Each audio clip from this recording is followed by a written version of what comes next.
Welcome to Batticaloa Model Railway. On this video I will show you the layout that I have, how I have planned it, the spacing of this layout.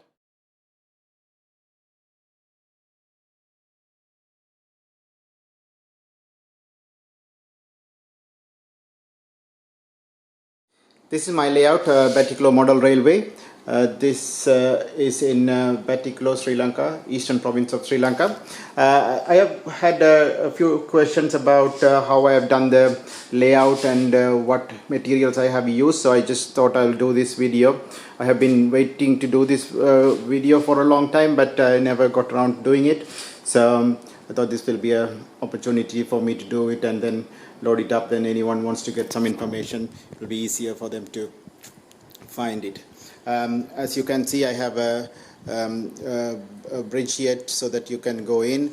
So always try to avoid bends if you are going to build a bridge. And here I couldn't do anything because that's where was the obvious place to have the bridge. So I have made sure that the hinges are on the side of the bend so that the alignment does not change.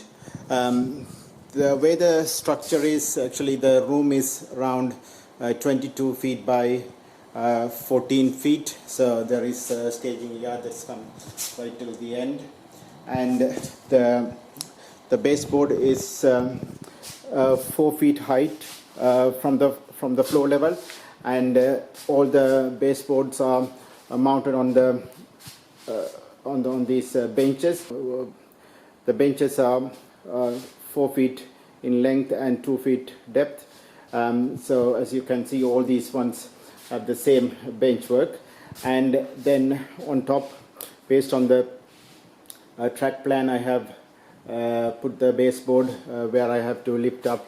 I have cut the plywood accordingly and then lifted it up, putting supports underneath. The main thing that I was looking out for when I did the layout, whether I was able to reach all parts of the layout, so that in case once I have laid the track, it's easy for me to see whether it's easy for me to clean the tracks and things like that. So basically what the benchwork is all made of 4x8 plywood, and as you can see, it's the same structure throughout. So these ones are actually 6 inches in height. So I cut the plywood into 6 inches, and then use that plywood to make this top structure, and then the same plywood is used for the legs as well. So it's 4 feet, so you don't end up wasting any of the plywoods that you cut. And every 4x2 bench has 2 supporting planks in between, as you can see here. So this is quite important so that it doesn't lose its strength or structure, and then it's very easy for you to lift the sections that you want to. So as you can see, this track that coming for this inclination has been lifted using small pieces of plywood. The other thing that I have done here is, since this was a 4 feet structure, I always wanted to. I looked at a lot of models and ideas from YouTube, and I think the best height for me was around 4 feet, so it gives a better perspective when you are running the trains, where you will have it at eye level. So rather than looking down and having a bird's eye view, when you do the sceneries and things like that, it will look much better when you have the trains running at a reasonable height. But you don't want to lift it too much where you have to reach for it, or above the shoulder level is very difficult to work on, so it might give a better viewing angle, but it's not recommended. The baseboards have also been fixed after I did the track work, the way to fit these ones on all the benches that I did. There is pockets like this on one side which actually goes along the wall, where you can actually fit these backboards easily. So you just fix it on a frame, and I have used a cladding sheet 4x8 cut into 16 inches height, so you can have actually 3 out of 1 board, and then you paste them and then just drop them in and screw it in place. So that has worked quite well, as you can see here. And the space I have utilized it to the maximum. That is the reason I had to have these tracks being able to removed, so that you can walk in easily rather than crawling underneath. This is my working table. I use this to do all the delicate works, removing locomotives and things like that. It's very easy to, very handy and easy to have one in your in the layout room itself, if you have the space. This is a place where you can actually come and relax and see the trains running, or if you want to read something about the trains and things like that. It's like a private room for me to be to myself. And there's this bench is also there, where I do most of the scenery work. Even though this is part of the scenery, I haven't actually worked on this because I need the space from there to here to do the scenery, and I use it as a workbench so that I can complete all the other sections of my layout. So once that is done, then I will probably do this section as the last bit, so it will be complete. And also I have some storage space underneath to keep all my stuff. You will never have enough storage space, but anything that you can utilize, it's very good, because you will you need to store everything, and there is a method to this madness. So I know where the things are and how they are, where to find them. As you can see, all the wires underneath, I have the point motors, I have some tortoise, and also the DCC concept point motors, all the wiring, and every single track has a feeder wire, and they are connected using these suitcase clips, which is quite easy, and I think that's worked out very well for me. And there's a DCC concept accessory control 8 accessory controller, and then in the control panel for the signals and things like that. All the tracks have been connected with feeder wires, so you need to do a lot of drilling, so it's very good to have a solid plywood sheet on top. The plywood that I have used is not the premium quality, or not even near, so it has given some problems to me.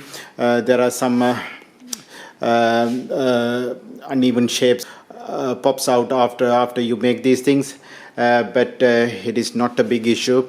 All my wiring is perfect. All the wiring has been done to do block detection, and everything comes underneath the board, and then it comes and connects in here near the controller.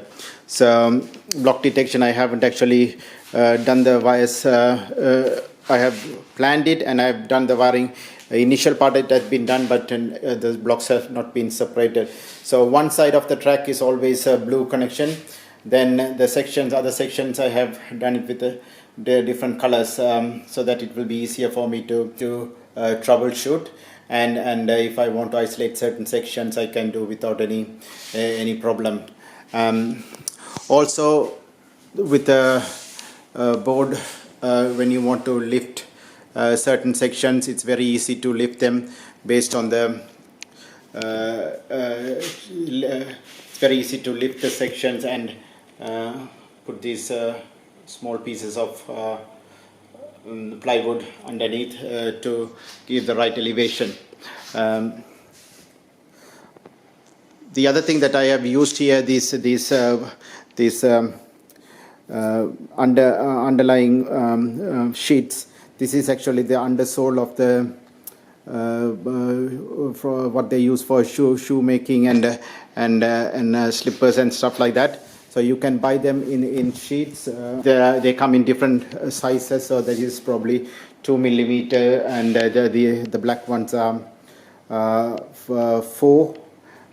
So that can be used, because normally what they use is a cork sheet, and that is not available to buy in Sri Lanka in bulk. So this one is quite good and is black in color, or sometimes slightly gray, which is also quite okay to work with. And it actually dampens the sound and gives a very good finish, and I had no problems with that at all.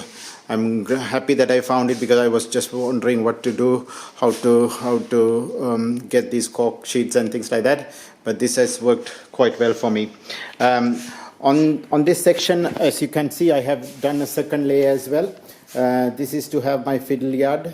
There will be a helix coming from the end to the second level. Then the fiddle yard will be completed in here. But I haven't got around to doing it, because I need the tracks, and the helix has to be done very perfectly. And you have to keep in mind that the steam engines don't like going up and down the helix, because they are a bit sensitive for the curves. The diesel ones are quite okay. And always be mindful of the inclination as well, because if they are too steep, the trains won't climb, especially the old ones. But the new ones, like the class 37, these ones have no issues climbing this inclination. I think this is around 3-degree inclination. If you see the track plan that I have on my AnyRail software, so here what I have done is the light gray rectangular squares that you see is the one that actually representing the bench. So once I created those rectangles, I put them in right places so that it fits in, and it gives me a reference point when I do the track work. This is quite easy, and as I said, you can see it's actually the same rectangular box that has been repeated all over the room, which I have used actually in this structure as well. So it is very important to have a very solid benchwork, and then the baseboard as well, so that the trains don't keep on derailing, and there is a solid track work that you can build upon. After joining some forums in Sri Lanka about model railway, which I didn't know of before, so then only after putting some videos, I was invited to join these groups, and there I found out certain new materials that have come out, which are much better. So for the baseboards like these ones, baseboards, they are recommending you use eco boards in Sri Lanka, which is slightly expensive probably, but I'm sure in the long run you will save a lot of money. And also for the framework, you can use treated rubber tree planks, which will be much better. And I'm sure you can get away with 4 inches of this rather than 6 inches to do the 2x4 benches. And when you're running the tracks underneath underneath your baseboard, it will be easier there won't be not much of a slag in the wires. Also, you can drill some holes on the benchwork to thread the wire through, but I haven't done that. But it is up to you. Even though the wiring is a bit messy, and it's perfect, it works without any problem. I have used some Cat5 cables.